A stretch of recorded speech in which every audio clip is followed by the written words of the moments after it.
Welcome to కల్పమా channel. ఉదయం బ్రేక్ఫాస్ట్లోకి అమ్మమ్మల కాలంలోని నాయనమ్మల కాలంలో వేసుకున్న మినపరొట్టు. దీన్ని ఇప్పుడు ఫ్యాషన్గా ఊతప్పం అని కూడా అంటున్నారు.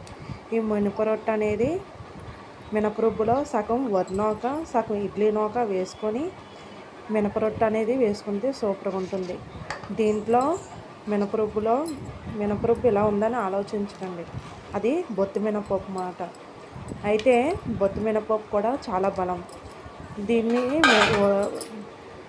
మినపరొట్టు వేసుకునేటప్పుడు ఆనియన్స్, జీలకర్ర, అల్లం, కరివేపాకు వేసి మినపరొట్టు అనేది కాల్చుకుంటే సూపర్గా ఉంటుంది. దీని కాంబినేషన్ చట్నీ కొబ్బరి చట్నీ.